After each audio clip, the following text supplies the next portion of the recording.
Hello, sports ballers, and welcome to your one-stop shop for all things Tennessee Pro Sports. This is the Season 6 finale of Sportsballin. I'm Dylan Simmons, joined alongside my guys Connor Smith and Jace Vincent. Guys, I'm a little hoarse. It's a tough day, but we're excited for our season finale. How are we feeling tonight? Feeling absolutely great. You know, great way to close it out, and great way to send you off here, of course. You know, very bittersweet. It's been a great season. I enjoyed talking with you guys pretty much the entire every Monday this semester. But one last one. Let's make it worth it. Let's make it worth it, boys. Let's get right into it. Well, college football has certainly equaled chaos this year, and this Saturday was no different. Rivalry brought us fights, upsets, and did I mention fights? Now with the regular season over and my confidence in the Canes completely shattered, the question must be asked, who's in? Now, Connor, I'll start with you. Who's in the playoff in your mind? As an unbiased fan, I think it should be Alabama, based off the fact that we have. Of course you'd say that. Hey, Bama has the most ranked wins, the highest strength of schedule, or strength of record, and the second highest strength of schedule out of those three teams. That is true. I would not be upset whatsoever if they put Miami there because Miami, one less loss. You can argue like they didn't mess it up. But if South Carolina jumps Alabama, then I'm going to be really upset because the head-to-head has to matter, because if that doesn't matter, then why play the games?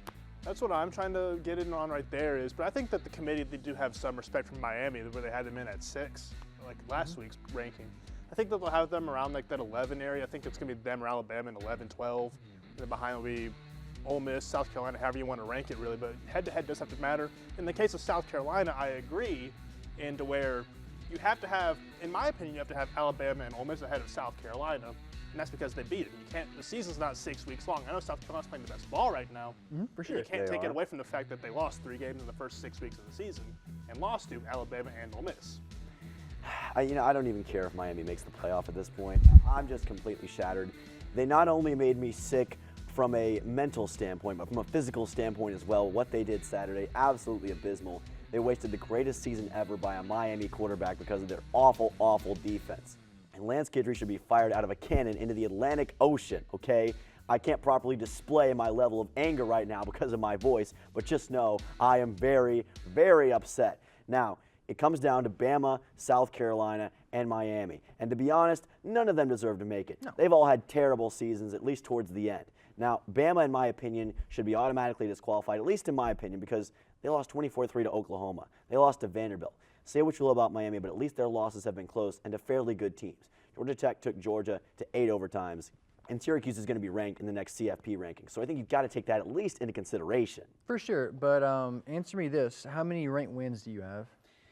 Well, Louisville would have been one if they hadn't, gotten cardinaled by the Stanford. And another thing I'm going to drop in there is we're all considering the fact that it's just Alabama or Miami. That's if SMU wins the ACC championship. Yeah. Now, if they lose to Clemson, then it brings up more consideration where I think that you can't leave out SMU, and they would go into that 11 spot if they were to go. Right. And that's why I think that it leaves both out. Ole Miss, South Carolina, Miami, and Alabama. I think that they all get left out in that point, and you got to put SMU in there. You can't penalize them for losing a 13th game that the other teams weren't good enough to get to. Exactly. I agree with that 100%.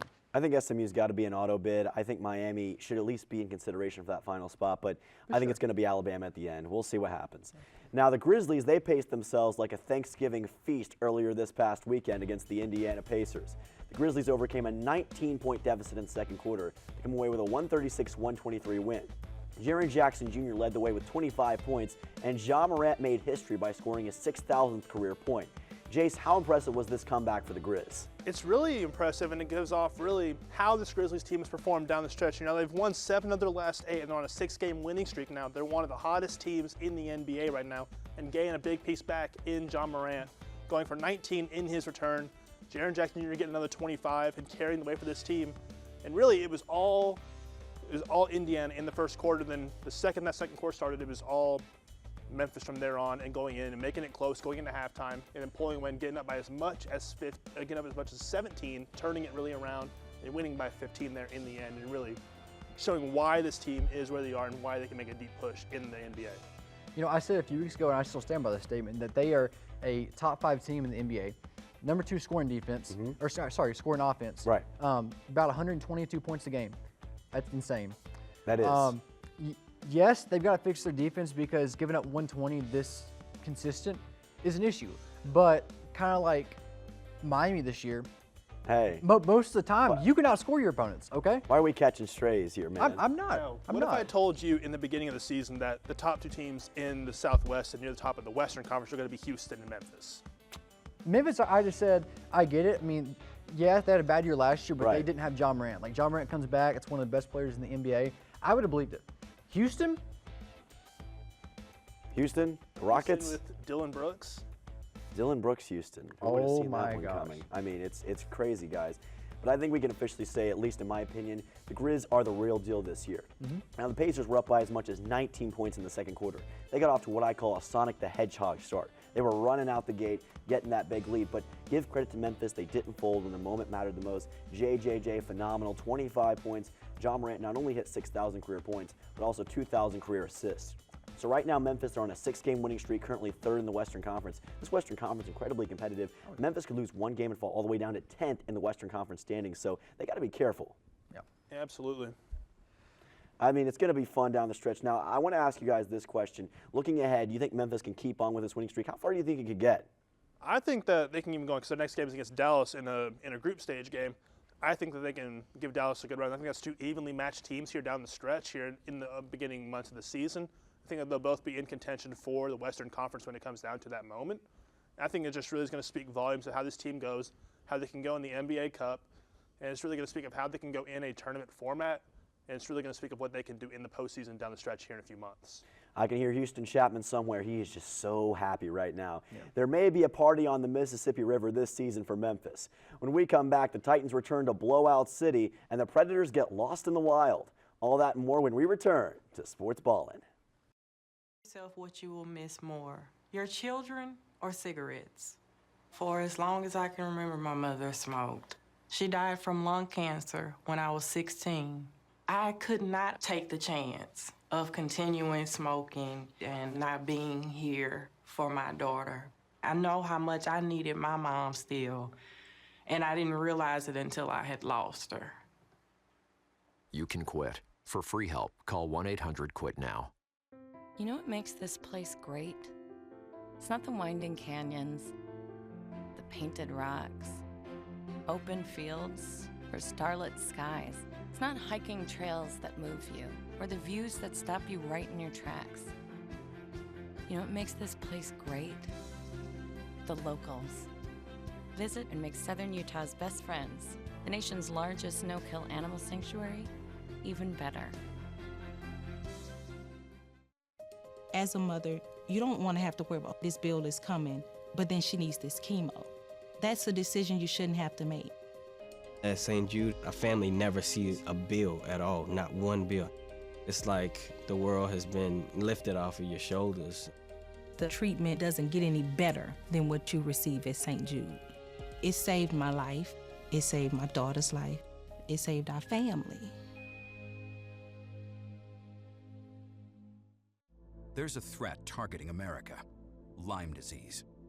Spread by tiny ticks, this dangerous disease can cause life-changing health problems and is now more widespread than West Nile, tuberculosis, and HIV/AIDS combined. So it's time for us to target Lyme disease. That means checking for ticks when you've been outside and seeing a doctor if you experience the warning signs, which can include joint pain and flu-like symptoms. Learn how you can target Lyme disease at targetlyme.org.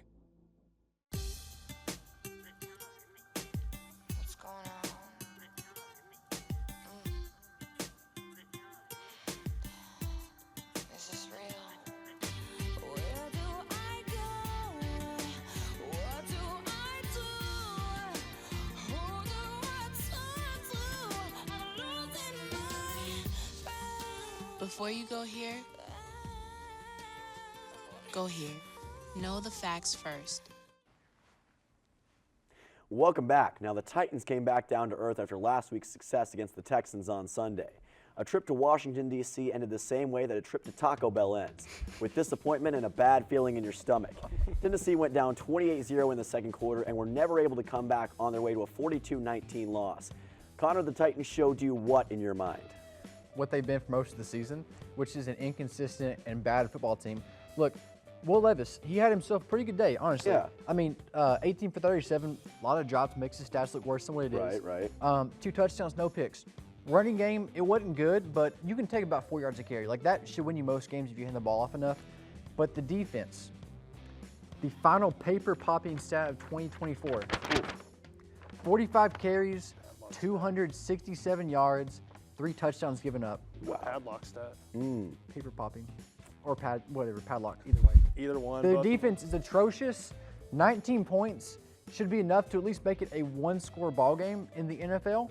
It was not, because Tennessee's defense looks like LSU's last year. And the Tennessee defense was the one glowing thing going for them. Now they've reversed it around. Now their offense is looking okay. They scored 20 points again, but now their defense can't exist.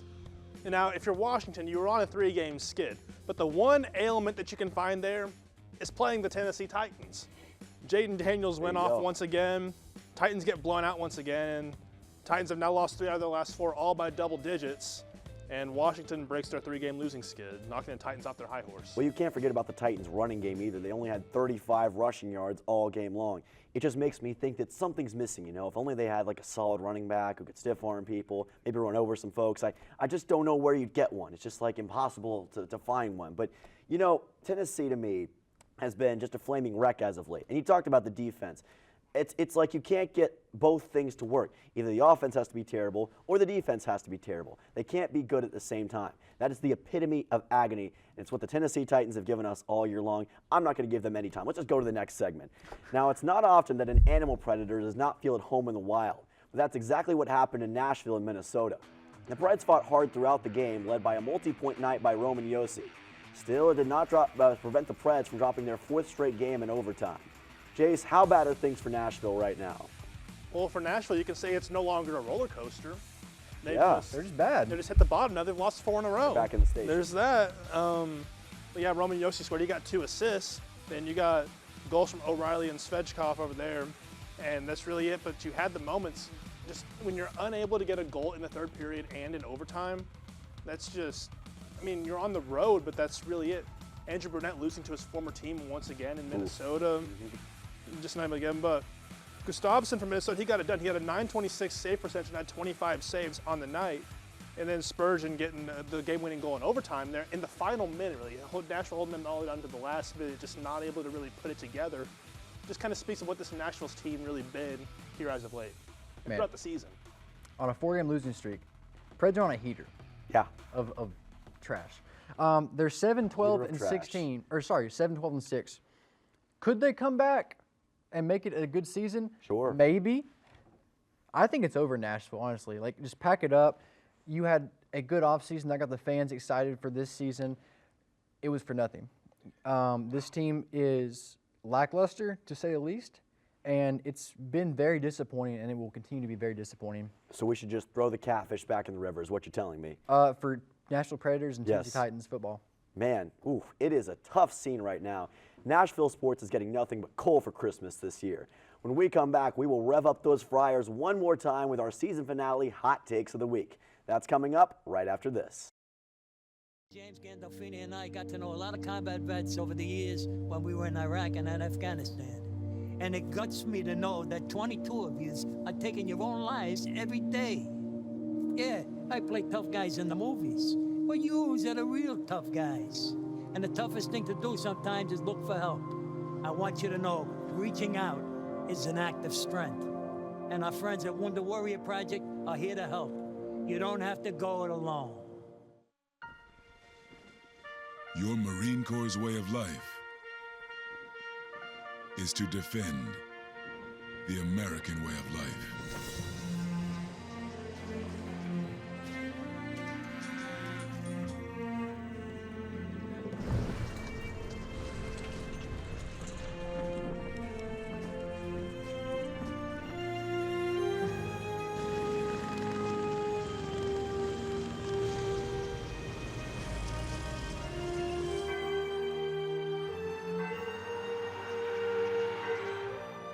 Every day,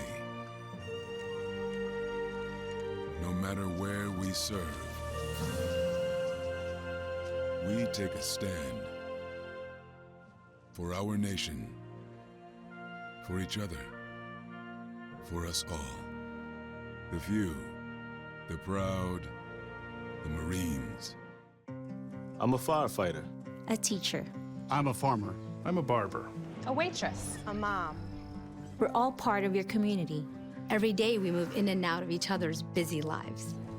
It's easy to take for granted all the little moments that make up our everyday. Some are good, others not so much. But that's life. It's when you experience a moment of uncertainty. Something or someone's behavior that doesn't seem quite right. These are the moments to take a pause. Because if something doesn't feel right, it's probably not. It's not about paranoia or being afraid. It's about standing up and protecting our communities. One detail at a time. Because a lot of little details can become a pattern. We trust our instincts. Just like you should. Because only you know what's not supposed to be in your everyday. So protect your everyday. If you see something suspicious, say something to local authorities. It's time for the moment you've been waiting for. Our final hot takes of the week for the season. Jace, we'll start with you. My hot take, it's going to be that UConn, despite how bad they've been down the stretch here in Maui and in the beginning of the season really there, where they lost 3 in a row in Maui, they're still going to make a deep run in the NCAA tournament. I'm trusting Dan Hurley here to get the boys ready. The Big East it's UConn and Marquette. That's really it there. They play Baylor and Gonzaga in December here. Trusting Dan Hurley, if they have the pieces on this team to make a push, they just have to get them gelled together, which is basically a new team. I'm trusting UConn to make a deep run and push for a third weekend trip to a Final Four. They'll be in the second weekend, I'm saying, where they can push for an Elite Eight at minimum, really. I don't think Elite Eight. I think that's too much for this team. They lost a lot of pieces from last year's team. But I do think they can make a Sweet 16 or maybe an Elite 8 run. That's not the minimum. That's like your max goal. But also, I don't doubt Dan Hurley in the postseason. I mean, he's back-to-back for a reason. That man knows ball. So I'm going to say yes, I agree. I do not. I don't have any confidence in UConn after whatever they showed us this week. It's early. What they lost to who? Memphis? Who were the other two teams? Dayton and Colorado. Dayton and Colorado. So to me, yes, those teams have been solid, but you're UConn. You're the 2-time defending national champions. You've got to show me something more than that. Now, I'm not the biggest college basketball fan in the world, but still, when I look across the country, see some undefeated teams like Tennessee, I see what Alabama's done. You guys can appreciate that. I don't see that same consistency from UConn. They got to show me something more, and if they keep this up, if they keep losing, they're not sniffing any NCAA tournament. Well, but I'm gonna trust UConn to get it done here. They're gonna run through a middling Big East that's outside of them and Marquette. Okay. They're gonna go there. I mean, I think you're putting more trust in Hurley than anything else, but we'll see how it works out. He is a great coach. I'll give you that. All right, Connor, what's your last hot take? You know, I think that when you look at the CFP playoffs, the top 4, at least 2 of them will get beat in their first round game. I know obviously the bracket's going to change, but if you look at the AP poll as of now, you would have Bama playing Notre Dame for a chance at SMU, Georgia playing Indiana at a chance at Texas, Penn State and Arizona State for Boise State, and then Tennessee and Ohio State at Oregon. I 100% believe that either Notre Dame or Alabama will beat SMU. I think Penn State rolls through Boise State as on their run to the semifinals. I would not doubt Ohio State or Tennessee beating Oregon. It's really hard to beat a team twice in 1 year. Plus Tennessee, we saw on Saturday, when Nico Iamaleava is throwing it consistently, they are one of the best teams in the country, very dangerous. So that's my hot take. I can get behind that where I don't trust Penn State to win a big game. That's why I'm thinking that they're not going to win the Big Ten title. They won't. And that's why I'm thinking that they're just not going to win a playoff game. I don't think Notre Dame's going to win a playoff game.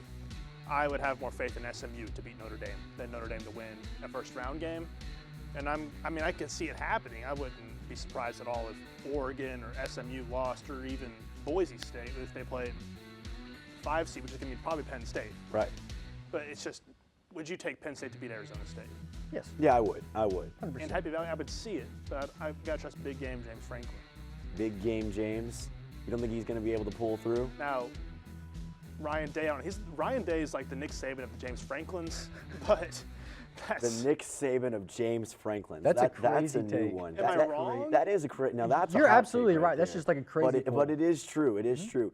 Now, I actually do like this one as well because I don't trust a lot of the top seeds. Here's the thing. We've talked about it before. It's never been more equal as far as the college football landscape. Anyone can lose to anyone on any given day. The only team I really trust right now is probably Oregon.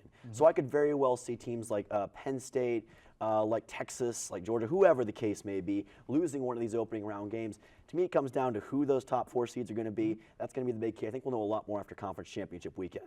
Yeah, I think it's going to flip. You know, right now I have Georgia playing for a chance at Texas. I think they're going to beat Texas to where they flip. Right. That's why I didn't say anything about that. But the other 3 games, I think it's definitely a possibility. I mean, I do think that you also left out Miami as a potential CFP contender. You just slotted in Alabama right there to play Notre Dame. That's from the AP poll. That's where my sources. Oh, the AP poll. Yeah, the Associated Press. Because we all know our good friends at the AP always put out the best polls possible, right? Never make any mistakes. Never make any errors. They don't watch games. They watch games. That's right, except for the West Coast games. Don't forget that. All right, guys, for my final ever hot take, you know, there's one hot take that has stuck with me throughout my entire time on Sportsballin, and I want to share that right now. So, guys, roll the footage. And I'm just going to tell you, and yeah, he's got some good highlights there, good throws, I get it. But listen, Aaron Rodgers, at the end of the day, has not gotten the job done. He lost to the San Francisco 49ers and only scored 10 points the entire time. And I just don't get it. I don't know why it hasn't been able to work out. And I think that at a certain point in time, you have to cut the cord. He's getting older, he's on the wrong side of 30, and we're losing a lot of weapons because of this huge cut. It's a beautiful hot take, guys. So really, I just want to ask you guys a couple quick questions about it, because to me, I think that has aged absolutely tremendously. So I'm going to start with Mr. Packers fan over here. What do you think of that hot take? As a man who does not like Aaron Rodgers because of his attitude, I agree. 100%. Jordan Love at this time, now in his prime, A-Rod's better. But at that point in his career, what he's doing right now, Jordan Love is far superior. Way better personality. He's actually a team player, guys. He absolutely is. Now, Jace, what do you think? The lone non-Packer fan here at the table, I'm going to say, as of right now, I mean, Jordan Love's doing just as much as Aaron Rodgers was at the beginning of his career when they ran off Brett Favre for him. With much less talent. With much less talent. I mean, who's their wide recessor one? Is it still Jaden Reed? Is it Jaden Reed? It's is Jaden Christian Reed Watson right now. Still there? He is, but he drops a lot of passes. But so that's what I'm saying. He was doing it with players back then, if they even had Devontae Adams at the time. Greg Jennings. And I'm going to take Jordan Love. I agree with the hot take. I'm going to send you out strong here and agree with you here. Aaron Rodgers is not as good as Jordan Love. I appreciate that positive reinforcement. You know, when I first pitched that hot take, everyone thought I was stupid. I remember TJ and Seth gave me a look of, what are you talking about, you idiot? But I think through time, I have been proven right. To me, that's the hot take that has aged the best out of all of them. Because, I mean, how can you debate that? Aaron Rodgers is with a tanking Jets team right now. He may be run out of town soon. And Jordan Love has been a tremendous asset to the Green Bay Packers. So I just don't think there's any arguing this one. To me, he is the guy. Hey, here's another hot take. I think Jordan Love is going to lead the Packers to a Super Bowl. I can see it. I've seen it eventually. Yeah. I mean, listen, Connor, over the next 5 years, you can't tell me with the talent that they are building right now, they may not win a Super Bowl. They may win one. They may win a Super Bowl. They may win multiple. They may win one this year. They might do it. Guys, is this the first time we've had a consensus decision? I think this is the first time. How about that to end out the season finale? Now, great stuff as always, gentlemen. When we come back, we've got a special surprise for our season finale that you won't want to miss. That's coming up right after the break.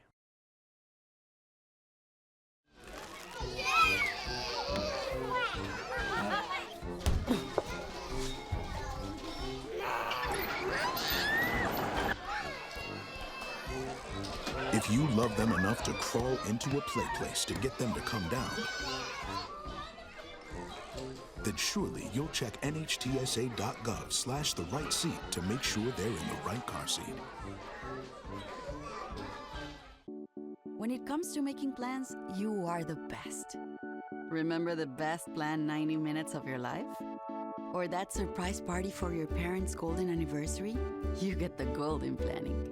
The same way you plan each detail for those moments, start planning to protect you and your loved ones from a natural disaster. Sign up for local weather and emergency alerts. Prepare an emergency kit and make a family communications plan. Protecting your family is the best plan you can make. You know you don't have to wear your PT gear anymore, right? It's comfortable. So how's civilian life treating you? It's fine. When I got out, I didn't want to admit that there was anything wrong because it felt like a failure. And then I realized, like, there's nothing to be ashamed of. So I started talking to someone. Maybe you are fine, but if you're not, it's okay. Thank you. If you or a veteran you know needs support, don't wait. Reach out. Find resources at va.gov/reach. Every day, thousands of kids start vaping. And I can't let this happen to my kid. Of course, it's awkward to talk to your kids about the dangers of vaping. Hey, bestie, how's sketches, baby? It's hard to get their attention. Ready? Go. Yes, look at that. You didn't turn yours over. So if you want to talk to your kids about the dangers of vaping, you have to get it trending. Right, backpack kid? Let's do it. First, invite your kid to do the vape talk. Let's try this. All right. Why is he here? Yeah, I gotta get it trending, honey. Come on.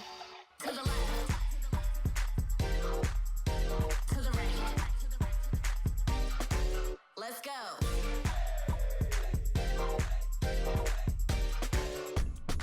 Oh, honey, can we talk? Yeah, what's up? I see a lot of your friends vaping. Visit talkaboutvaping.org for tips on when and how to have the vape talk. Welcome back to Sportsballin. Now, apparently our producer John Tate has something special planned for this segment, so I'm eager to see what the surprise is. As far as I know, none of us know exactly what this is going to be, so without further ado, take it away.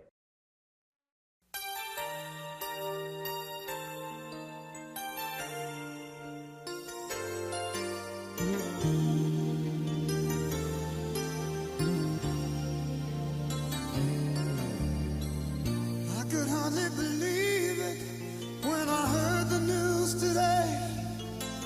I had to come and get it straight from you. They said you were leaving, someone swept your heart away.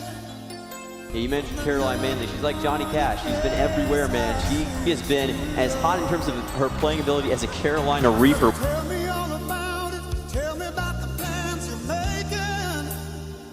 Oh, tell me one thing more before I go. Tell me, how am I supposed to live without you? Now that I've been loving you so long, how am I supposed to live? Well, thank you guys so much for tuning in to Sportsballin', and remember, tune in to Blue Raider Television to catch the show anytime. For Seth Tackett, TJ Warner, I'm Dylan Simmons. I'm Dylan Simmons. I'm Dylan Simmons saying so long, and remember to always have an electric night.